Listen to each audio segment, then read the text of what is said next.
Something has happened just within the past 24 hours pertaining to Mr. Donald Trump and his tactics in trying to gain the support of the American people. And I have noticed, and others has too, different nitbits of different things that has been said that just goes beyond someone who is unprofessional. Just various things throughout the past 2 years that has brought awareness in other people's ears and other people's eyes that this guy may actually be some sort of a white supremacist. I'm not saying that he is, but what I am saying is the same thing that Mr. Scary Moochie says right here on this particular broadcast, that basically if it looks like a duck, quacks like a duck, odds are it's a duck. Let's listen to the commentary here. Please listen. This president tweeted something that was racist, and it was racist on purpose. But they don't want to risk the wrath because his pull is strong in the party, and they are worried about not benefiting from his glory. And you know who just felt the bite? One of the people who was best to him in all of this. Anthony Scaramucci, former comms director. Good for you, by the way. First of all, where are you? What do you like, having a hot dog on the street? No, I'm outside the Hunt and Fish Club. You know, they stopped serving lobster in there because of what happened today. So I'm out here talking to you. You can't even get into your own restaurant. So you say What is my own restaurant? You say what is obvious. What he said in that tweet was racist. You say you don't think he's racist, but what he put in the tweet was racist. What's the difference? Well, he's not racist because I spent enough time with him to know that he's not racist. But here's the problem. If racists think you're racist, okay, one of my best friends who happens to be African-American said to me this morning, if racists think that you might be racist, you may want to change your view of things. You may want to reposition yourself. So he's not racist, but he's got to stop what he's doing. I listened to the last segment. I predict that he will stop what he's doing. I predict that today was a turning point for him, where he was walking back the chant stuff and saying that he was not happy with it. I think he will settle down crowds in the future, and I think he will stop that rhetoric. It's just too divisive. And the other side of that, Anthony, is that it's exactly, he's doing it because it's divisive. The other side is he thinks it's the only thing that'll work. Let me ask you something, just to give us a little bit of context. But did you talk to him? That will lead to electoral suit. No, I haven't talked to him. Did you talk to the White House today? He has. No, I haven't talked to the White House today. You know, there are a bunch of fraidy cats inside the White House. There's a lot of people inside the White House, trust me, that think that it was wrong, but they're just too afraid to admit it or even go into his office and say, hey, you got to walk that back. Because I'm wondering why he walked it back at all. Because I do think that very smart people that like him are getting in his ear and are telling him, don't do that, because that's electoral suicide in places like Pennsylvania and places like Michigan, where you have hundreds of thousands of people that just got there, that legalized immigration, and they are being told by people that are racist, go back to where you belong. Like they told my grandmother and they possibly told your grandmother. So absolutely. I don't want to talk about that, though, honestly, because I actually think he did the right thing today. And I disagree with some of the panelists that you just had on. I do think he's going to stop it and go in the right direction from here. I hope I'm right, because he's the leader of the free world. He's the president He's just never of the done what you're United suggesting. States. And okay, but he's got to do it because those are the ideals of America. Okay, that's the fabric of America. It is a blended fabric, and is what Lincoln said about America, it being the last best hope for mankind. So he's got to do that. Okay. What does it tell you, Anthony, that Palm Beach Fat Cat Club it's going to be very bad for him. What does it tell you that Palm Beach Fat Cat Republican Club gave you the boot over what you said? What does it tell you about your party? Fraidy, they're a bunch of fraidy cat babies. That guy, I'm calling him all day the lobster Nazi. You know how the no lobster for you, like no soup for you? The guy's a complete baby, okay, and he's a fraidy cat. And what I said to the guy from Politico is totally true. If you can't call something what it is, it's not a loyalty test. Chris, if I throw an orange on the floor and I say, okay, listen, go on television and tell me that's an apple, and if you don't do that, you're disloyal to me, that's not a loyalty test. You can't break your principles and your integrity and your personal history because you like somebody. Oh, I got to prove to you that I'm loyal to you by calling an apple an orange or an orange an apple. I'm never doing that, man. I came from nowhere, okay? I'm living the American dream. I'm not doing that.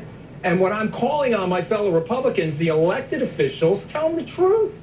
But let's move on, because the very good news for the president is he's got an amazing economy. He's creating an economic miracle in the country. He's helped the African American and the Hispanic American community tremendously. Not by what he's and saying. People are way better off than they were. Not by what he's saying, but the policies have been great. So tone down what you're saying. I think the message from the Oval Office today was great, and the trajectory is great, and go with that, okay? And by the way, I say it as a guy that likes him, okay? These idiots in Palm Beach, oh my God, he said one syllable that the president may not like. We got to cancel his appearance. Okay, good for you guys, but you're a bunch of big babies. You lack courage, okay, and you lack integrity. You understand what I'm saying? I understand really exactly that. what So you're saying, I'm but you cool got to with tell it. that to the Lindsey I'm Grahams cool of your with it. party. If I, well, come on. He said to aim higher. Give the Senate a little bit of a break. Please. He's in a tough spot. He called this president a xenophobe and a bigot, and now he's saying that he's getting a raw deal. Come on, he was FOS one of those two The country times. expects their politicians, Chris. I'm not a politician. I'm a business person. I'm doing millions of dollars, hundreds of millions of dollars of transactions on my word. So I'm not going to call an apple an orange or an orange an apple. We're just not doing that. So ask me the question. I'll tell you the honest answer. Now, I honestly believe that people got to him today. They messaged to him. He walked it back. And I'm optimistic that we're going to start tomorrow on a better path for the president. And I predict that he'll win the re-election. And he should win re-election. He's done an amazing job for the country.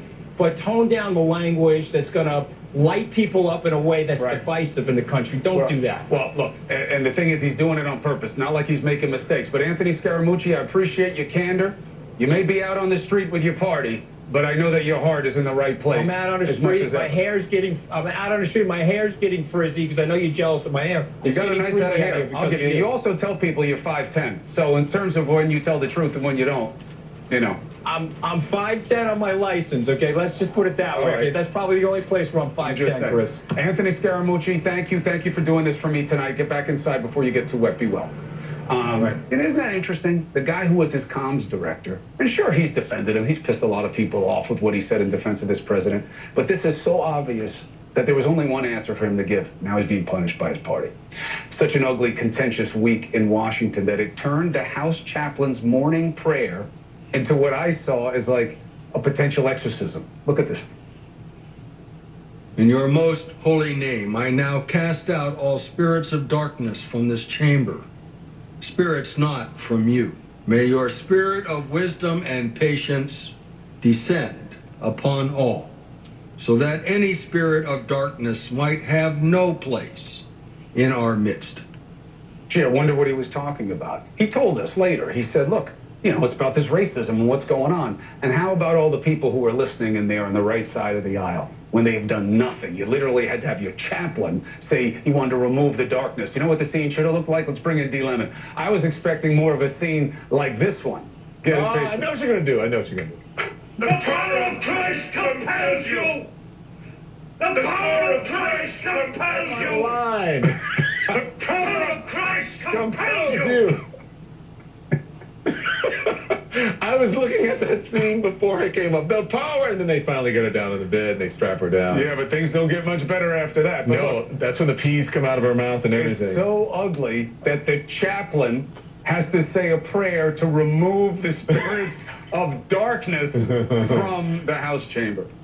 We need it. We need prayer to remove the spirit of darkness from the country right now, because this is an ugly period. And this has nothing to do with supporting or not supporting the president. What the president did was awful. What he said was awful. And there's no one to blame but him, especially with people chanting, you know, send her back. That's all because the president tweeted what he tweeted. Absolutely. Now, but, I mean, that chant, those people had that in their hearts without the president. He just brought it to the fore. Yeah. That's it. Yeah, but look, I mean, I don't know if you got to hear Ron Brownstein. His piece in The Atlantic comes out tomorrow. He's making a play here because he thinks it's how he wins. Yeah. And I don't make a distinction. You know, Anthony Scaramucci will say, I don't think he's racist, but he's saying racist things he's got to stop. Fine. My feeling is this. You say racist things, you wind up owning the philosophy of racism as well. But even if you didn't, I think you're worse because you're playing to advantage with something that you know is ugly, and you don't even have the excuse of ignorance that got you there. Yeah. Listen. You can say things that are racist sometimes and not be racist. And then you can be ignorant of them. You can say things that are homophobic sometimes. Doesn't mean that the whole of you is racist, but if you say it often enough, I think it defines you. So we have to stop saying, oh, I don't know what's in his heart. I don't know what's in your heart, Chris. I know the kind of person you are. I know what your actions are. I know what your words are. And so from that, I can only surmise the kind of person you are and who you are. And so if you walk and talk and act like a racist, then chances are you're a racist. This president has said a whole lot of things that are racist. He's done a whole lot of things that are racist. And then he pretends he didn't say it. He pretended that he tried to stop the people from saying what they said in that crowd yesterday or the day before, or the night before. The latest layer on the lasagna of lies. What do you got coming right up? to your face. Listen, okay, so do you know Grant Woods? Grant Woods is a good friend of John McCain. And do you remember when the woman stood up at the John McCain She rally? said she didn't trust Obama because he was a an Muslim. Right, he was a Muslim, he was an Arab, or whatever she said. And he said, right there, I got to stop you. All the president had to do was say, stop. We're not doing that. We can vote her out, but we're not going to do that sort of thing. He didn't do it. It took him 13 seconds, so he shouldn't sit there today and lie and pretend he tried to stop it. So we're going to have Grant Woods on. We're going to talk about the difference between these two men. Not that we really need to discuss. We know one is a really great man. The other one, we'll see. I'll see you in a second. Yeah. So, look, we're saying this to you 100 different ways, through reporting and through perspective. What this president is doing is intentional, and it's because he thinks he needs to do it to win. So let's look at that. But also, let's look at who really needs to be called out here. The enablers. Another argument that I should not have to make, but it is needed. Next. If you just want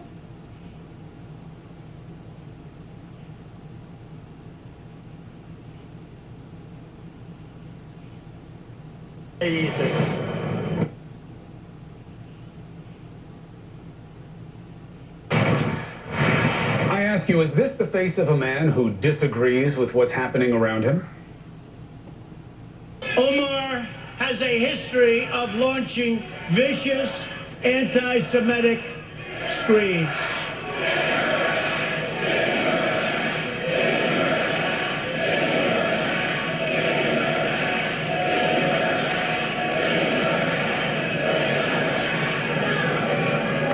Seconds of silence.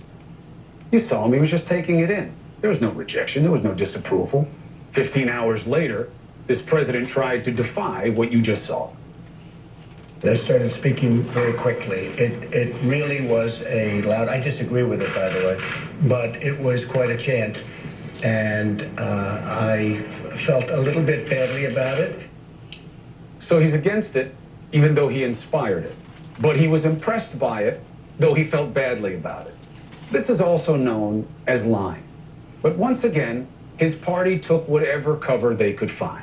Senator Romney tweets, "The chants at last night's rally were offensive, and I'm glad the president has disavowed them." He did not disavow. Not really.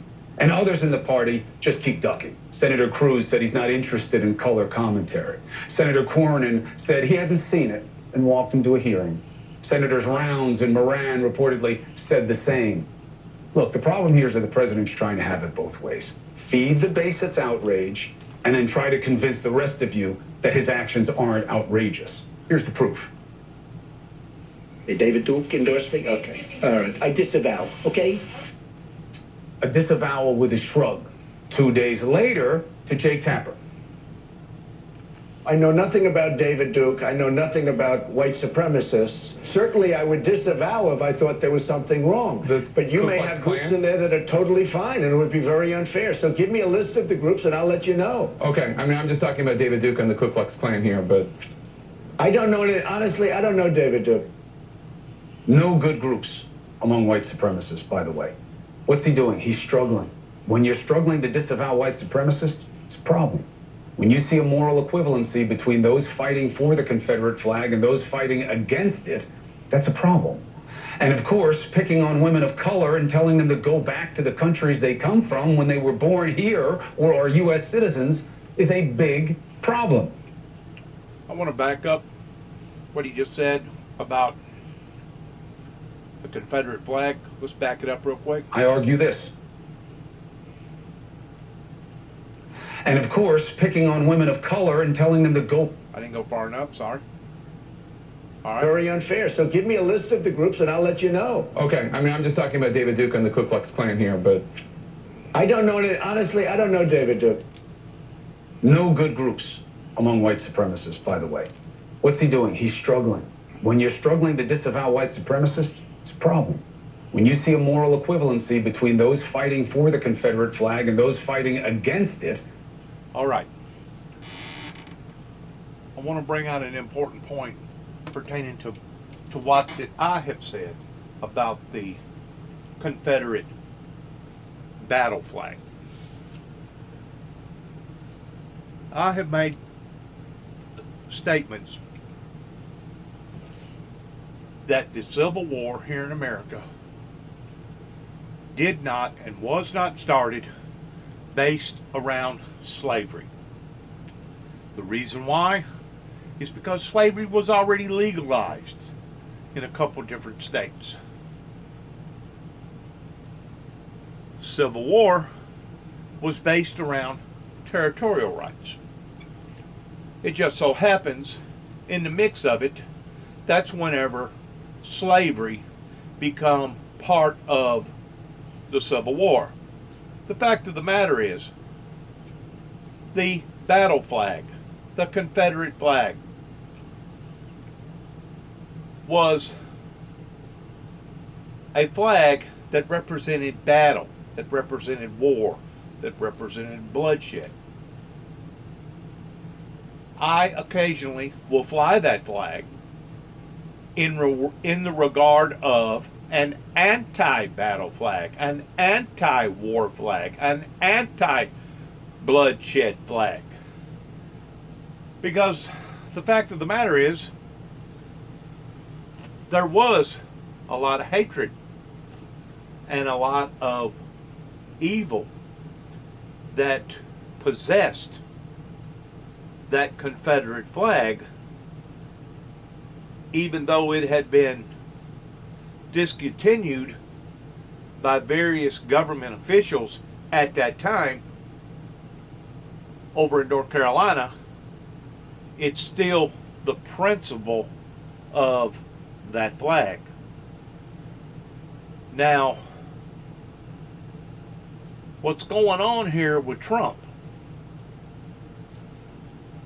has become obvious in his cloak and dagger approach in using this type of rhetoric to hype up his base pertaining to the people that are basically white supremacists that support that Confederate flag. Does that make any sense? And David Duke is one of the main, I ain't going to say Klansmen, because that's probably not the right word, but it's probably a word that he would admire. But David Duke is a well-known Southerner that supports the battle flag in the full armory of what that flag turned out to become. Like I said, I fly the flag occasionally myself, but I fly it in my motives towards anti-battle, anti-war, anti-blood, anti-slave, anti-this and that. Let's listen to some more of what has happened here pertaining to the President of the United States playing by a different set of playbook that is nothing more than to feed his base towards thinking the more that he gets people in an uproar in a demagoguery way, the more that he thinks that he has a better chance towards winning the next election.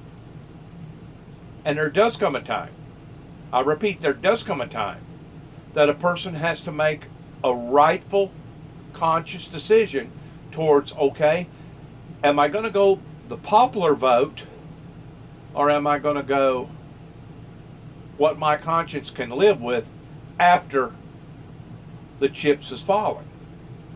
Let's listen. That's a problem. And of course, picking on women of color and telling them to go back to the countries they come from when they were born here or are U.S. citizens is a big problem. I argue this. His hedge that we just saw here makes it worse. It would be more honest if he were leading that chant at the rally. Own the animus that you are spreading on purpose. So there is no measure of solace in his feigned frustration with his folks. It shows not that he didn't mean it, but that it is indeed a tactic. Not only is a tactic, subconsciously speaking, it goes back to the original basis of the Native American that figured out the white man, the European man back years and years ago, that white man speaketh with forked tongue. White man speaketh with forked tongue. How many times have we heard this, seen this again and again and again out of other politicians that has come and gone, that has basically done nothing more than just lie to us and take advantage of the system? Con, not a principled stand, not something he just believes deep in his bones. He's playing them, and then he's trying to play you, period. That makes his efforts every bit as dangerous, and maybe more so, than the rantings of a diehard racist. Why? Because it's one thing if you're too stupid to know how stupid you sound. But if you just see advantage in spreading hate, that makes him like the punk in the park saying, fight, fight, fight, under their breath until others join in and coax someone to throw a punch. A president should not be a punk. He should be the guy who separates those in conflict, finds a way forward, whose very presence inspires people to be their best.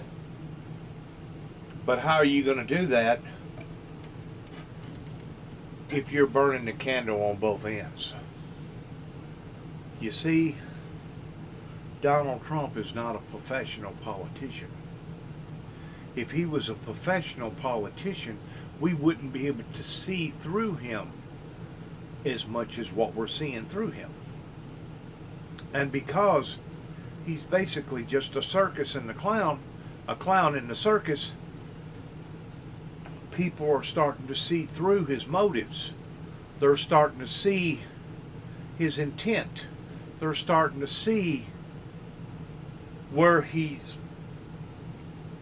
gaining leverage with his base in one perspective, but what he don't realize is that he's losing on the other. Not their chanting worst. There's a bigger problem here, though. Because to be honest, despite his best efforts and for all the media madness surrounding this president, he hasn't succeeded in pitting us against each other. Not really. The bigger problem is that when exposed, when called out, he looks for help from his party and he keeps getting it. That's the biggest failure afoot. Republicans enabling vitriol. Right. They should be ashamed. Right. But they're not. Right. They should absolutely call out this man as they would a Democrat. Right. But they will not. Right. And their reasons for restraint stink. They are afraid of criticism by him because he's popular. They're afraid of a primary challenge. All of that is anathema to good leadership. Right. And that, I would argue, is the worst part of this president's perfidy, his faithlessness in his office. He is breaking his oath to you. Right. I argue this president is not faithfully executing his office because he is lying and dividing. And it will not stop unless this president sees no profit in doing it. And that won't happen unless those in his party keep their promise to constituents. Right. And hold him to account. Or one of these Democrats finds a way to connect with this country and restore faith in enough of us that they can be better than this. Right. Maybe you make it clear that this president is out on his ass if he doesn't do better. We'll see. Lots of options on the table. That's all for us tonight. Thank you for watching CNN Tonight with D. Lemon right now. So, Chris, remember when you were starting out on TV and the worst thing that you could do, especially if you were an anchor, was have silence, right? Silence, right? Everyone's afraid of silence, which can be very powerful on television. So just bear with me. Don't say anything. Don't say anything and I'm going to start the stopwatch. Just don't say anything. Let's see.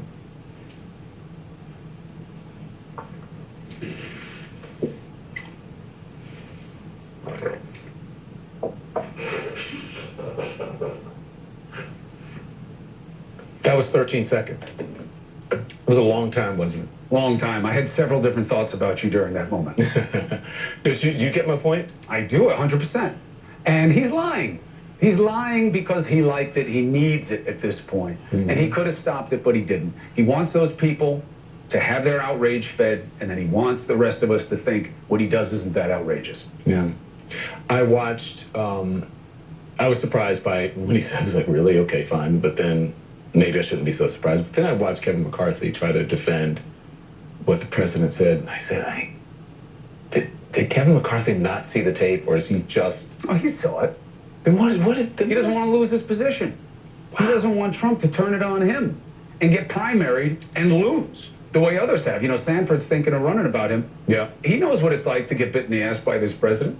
You know, he went after him, and in his primary, he wound up losing as a result. You know the expression, playing both sides against the middle? That's what this president is doing. Yeah. He's rousing up the fringe on both sides, and the people lost are the people who are the majority of this country in the middle. Yeah.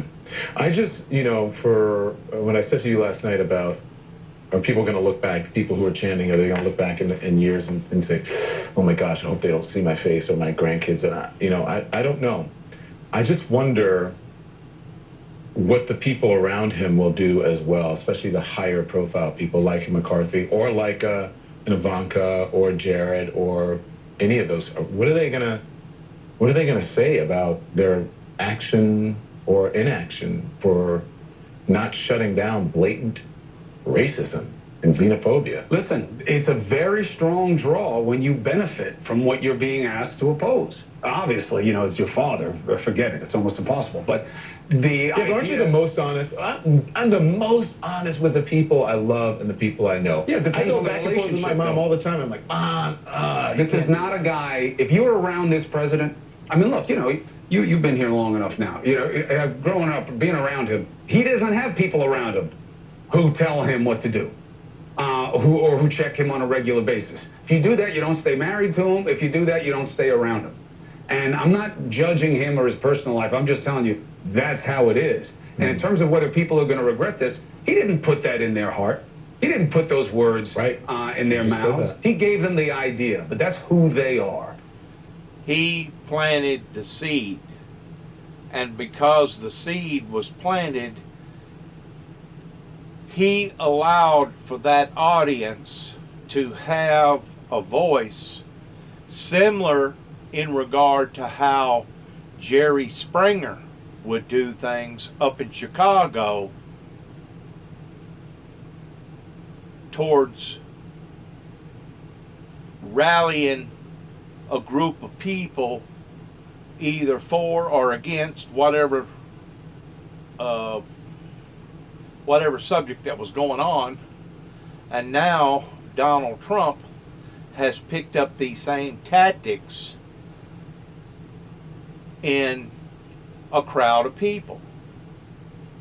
I mean, there's lots of different settings. There's lots of different environments pertaining to crowds. There's church crowds. There's country and western crowds. There's carnival crowds. There's rock and roll crowds. There's head banging crowds. There's orchestrated crowds. There's political crowds. There's money crowds pertaining to business settings. There's all kinds of crowds from A to Z, from small to big, from grand to great. There's ball game crowds. There's hockey crowds. There's baseball and basketball crowds. Each crowd has its own dynamics. Each crowd has its own environment. And Donald Trump has created this environment by planting a national seed in regard to send her home or send them back, kind of like arresting Hillary Clinton. And he's good at it. He's good at it. Kind of like a clown in a circus or a clown in a rodeo. They're not going to have that clown in there if that clown cannot perform right. It just so happens Donald Trump is performing the way that his base is finding it to be appealing. But what does that say about our character? What does that say about our principles? What does that say about who we really are? Let's end this up, and this will be the end of this segment on what has been illegitimately done in North Carolina. They get no excuse in my world for saying that as if they were forced. He legitimized it. He's legitimizing bigotry. Saying They it's are okay. pissed off. They don't like it. Think about it. Think about who are the most ardent opponents of the multiculturalism and the change. More often than not, white WASP males, right? That's who is most angry about it. Why? Because they are the ones who in their own minds think they have the most to lose. Because people like you threaten their dominance of all these different worlds that we respect, of commerce, of politics. That's why they're the loudest ones. He knows that, this guy, this president. So he goes to them and says, yeah, you're really up against it. Yeah. And I'm here to help you because I see it too. I hate the same people you do. I get the people that you're afraid of, and I'll go after them for you. I'll call it out. I'll say it the way it really is. That, what you just said, plays out in my life all the time. The people who are most misunderstand me, and just be in this job and beyond this job, are the people who you just mentioned. Is it really that much of a coincidence that in Fox right now, Tucker Carlson is playing most to advantage when it comes to going after these four women? That he's the one who comes after us most often because of what we represent? I think he's jealous of you. He talks about you a lot. He's jealous that you went to Yale. I'm very proud of you for going to Yale. I don't get it. Listen, the idea of him coming after me for privilege, do a quick little Google search on who that guy's family is, what family he married into, what he's about. He can say what he wants. Guess It what? always works for him. Doesn't work for us. We spread light. He can spread darkness. I got better things to do with my time. Like I see what you do with your getting time. on with the show. Thank you. That's a low bar. Thank you, Chris. See you later. This is CNN Tonight. I'm Don Lemon. 13 seconds. We'll talk about that. But this is our big news. CNN has announced the candidate lineups for our Democratic primary debate. Okay, that's going to be the end of this segment on my part. I don't want to get into all this other stuff because I'm really not into politics. I'm into more of the Billy Graham scene pertaining to spirituality, leading people to the Lord. More concerned about people's souls than I am their pocketbooks. Good luck to all of us. And once more, shalom.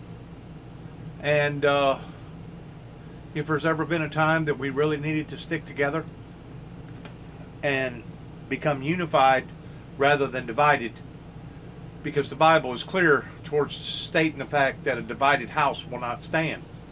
And we are becoming so divided with our $22 trillion, $500 billion indebtedness now, the 2.3 million people incarcerated in county, state, and local jails, federal jails, not counting all the people that's on parole, and all the other problems pertaining to corruption with our political stances and our parties on both sides, that the house is soon to crumble if we do not pay very, very close attention to this kind of demography and I may not have pronounced the word right, but it's becoming very, very close to our Achilles heel if we're not smart enough to identify what is actually going on, because the bottom line is Satan really is out to kill, steal, and destroy. And if he can tear us apart and destroy us from within, that way we'll become even weaker as our true adversaries come at us. The next thing you know, Old Glory will no longer be the Old Glory that you and I and others before us, as well as after us, have been accustomed to watching and seeing and being a part of. That those days of the good old glory days, if we don't watch, will be over with. Sad, but true. So picking between the two in the middle, I just pray to God that we will make the rational,